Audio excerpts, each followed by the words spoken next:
अस्सलाम वालेकुम अज़ीज़ तलबा।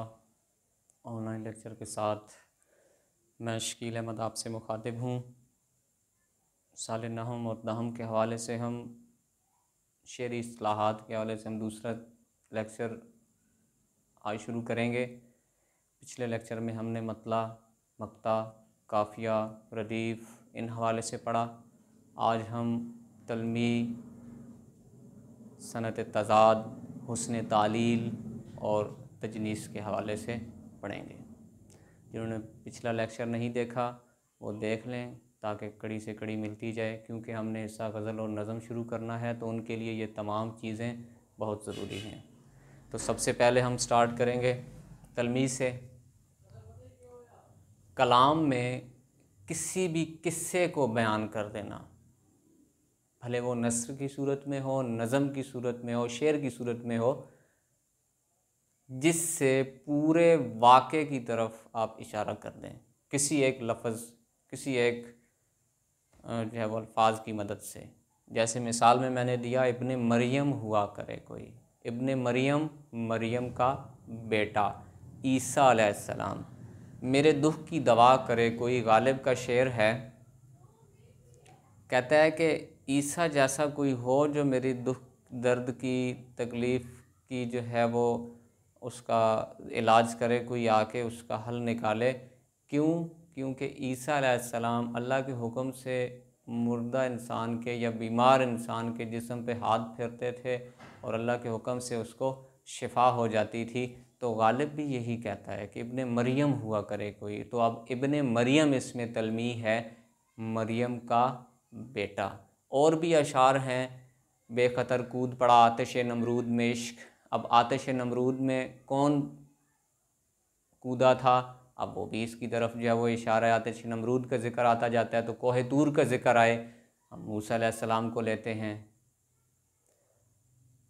कलीमुल्लाह ज़िक्र जहाँ भी आएगा हम मूसा अलैहिस्सलाम का ज़िक्र लेंगे। अल्लाह से कलाम करने वाले, मेराज एक लफ्ज़ आ जाए तो आपके पीछे जो है उसके सारे का सारा वाक़या सामने नज़र आ जाता है। क्या किया खिज़र ने सिकंदर से।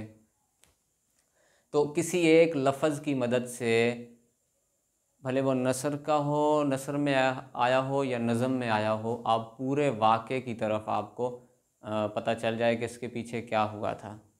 कैसा फ़िक्रा कहा फ़रहाद ने तेशा रख कर, इश्क दुश्वार नहीं इश्क दुश्वार सही दुश्वार न समझा जाए। खैर और भी इस तरह के हैं अशार जिनमें तलमी का इस्तेमाल हुआ है। तो तलमी किसी भी कलाम में ऐसे अल्फाज का आना जिससे पूरे उसके पीछे जो किस्सा छुपा होता है उसकी बात आप तक पहुंच जाए। सनत तज़ाद, नज़्म हो, नसर हो, कुछ भी बात लिखी हुई हो, उसमें मुखालिफ अल्फाज का एक जगह जमा होना, मुखालिफ अल्फाज का आना तज़ाद कहलाता है। मुखालफत, एक दूसरे के आपोजिट होना। मिसाल मैंने दी, एक सब आग एक सब पानी, दीदो दिल अज़ाब है दोनों। अब आग और पानी का जब ज़िक्र हो गया तो दोनों एक दूसरे की मुखालफत कर रहे हैं। मीर तकी मीर का शेर है। इसी तरह और भी अल्फाज, दिन और रात मुखालफत कर रहे हैं, शाम और सहर मुखालफत कर रहे हैं। तो इसी तरह और भी अल्फाज ऐसे हैं जो अशार की सूरत में, नसर की सूरत में आप आए रोज़ पढ़ते हैं। और ख़ास कर आप गज़ल नज़म शुरू करने वाले हैं तो उसमें इन चीज़ों की आपको बहुत ज़रूरत पड़ने वाली है। आगे है हुस्न तालील, किसी भी बात की वजह बयान करना, इल्लत बयान करना, तवज्जो दिलाना किसी भी बात की तरफ। जैसे लिखिया है ऊपर मैंने शेर मीर अनीस का, प्यासी जो थी सिपाए खुदा 3 रात की, प्यासी जो थी सिपाए खुदा 3 रात की, साहिल से सर पटकती थी मौजें फरात की। अब साहिल के साथ मौजों का टकराना, क्यों टकराती थी? इमाम हुसैन अलैहिस्सलाम का जो लश्कर करबल में जो है वो करबल के मैदान में आए तो प्यासे थे, तो कहता है कि अब दरियाए फ़ुरात की जो लहरें हैं वो अब साहिल के साथ सर पटक रही हैं कि प्यासों की तरफ बढ़ा जाए। वो पहुंच नहीं पा रहे, मैं उनकी तरफ बढ़ के पहुंचूं। तो ये एक वजह है उनका सर पटकना। प्यासी जो थी सिपाही खुदा 3 रात की, साहिल से सर पटकती थी मौजे फरात की। अब मौजों का साहिल के साथ सर पटकना मुराद, बार बार मौजें आ रही हैं, साहिल की तरफ आ रही हैं, तो ये वजह क्या वो बताता है कि इमाम हुसैन अलैहिस्सलाम के लश्कर उनके प्यासों के लिए वो आ रही थी।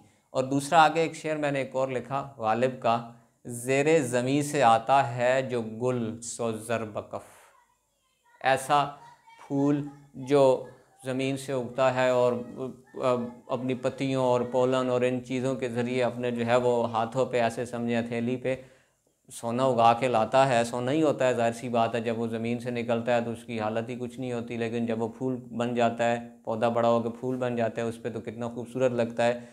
तो कहता है कारून ने रास्ते में लुटाया ख़जाना, क्या बात है कि वो कारून जिसके लश्कर ज़मीं बोस हो गया सारे मालो असबाब के साथ, जिसका जो है वो तख्ता उल्टा दिया गया और ज़मीं बोस हो गया। तो गालिब कहता है, वजह ये बयान करता है कि वो जो लश्कर डूबा था वो आज भी किसी न किसी सूरत में उनका सोना चांदी की सूरत में वो निकल रहे हैं, फूलों की सूरत में वो वही सोना निकल रहा है। क्या कारून ने ऐसा ख़जाना ज़मीन पे लुटाया था जो आज जो भी फूल खिलता है, जो भी फल आता है, ज़मीन से पौधा निकलता है, वो सोना चांदी साथ लेके आ रहा है। तो ये वजह उसने तालील कहलाएगी। ऊपर मौजें फ़ुरात की मौजों का सर पटकना तालील कहलाएगी। तजनीस आगे है, हम जिन्स होना, मुताबिकत होना, मुशाबहत रखना एक दूसरे के। इल्म बदी में दो लफ्ज़ों का तलफ़ुज़ में मुशाबे होना, एक जैसा होना, लेकिन मानी जो है वो उनके मुख्तलिफ हों। अल्फाज एक जैसे हो सकते हैं, मानी उनके मुख्तलिफ हों। मिसाल मैंने लिखी, ज़मीन पर गिरा है। अब पंख पर, पहला ज़मीन पे, ज़मीन के ऊपर क्या गिरा है, पर गिरा है। तो अब पर दोनों लिखने में एक है लेकिन मानी उनके मुख्तलिफ हैं, तो ये तजनीस होगी। हम जिन्स हुए, ज़ौक़ का दीवान, ज़ौक़ से सीखो तो ज़बान संवर जाए।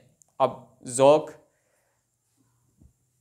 मौलाना इब्राहीम ज़ौक़ बहादुर शाह ज़फ़र के उस्ताद, दिल्ली के एक बड़े अजीम शायर, उनका कहा गया है ज़ौक़ का दीवान जिसमें सारी शायरी इकट्ठी हो, एक ऐसी किताब उसको बोला जाता है। तो ज़ौक़ का दीवान, उस शायर ज़ौक़ का दीवान अगर तुम शौक़ से पढ़ोगे, ज़ौक़ से पढ़ोगे, लगन से पढ़ोगे तो तुम्हारी ज़बान संवर जाएगी। तो अब ये दोनों ज़ौक़ लिखने में एक जैसे हैं लेकिन मानी एक दूसरे के मुख्तलिफ दे रहे हैं अपनी बात पे। दरबार में दरबारे अली होते हैं हर बार। अब यहाँ पे भी देखें, मिस्र में बार 3 बार आया है, दरबार और बार 3 दफ़ा आया है, दरबार 2 दफ़ा इस्तेमाल हुआ है। कलिमात लिखने में तो यकसर हैं मगर पढ़ने में अलग अलग हैं, मानी में अलग अलग हैं। तो ये तजनीस कहलाती है।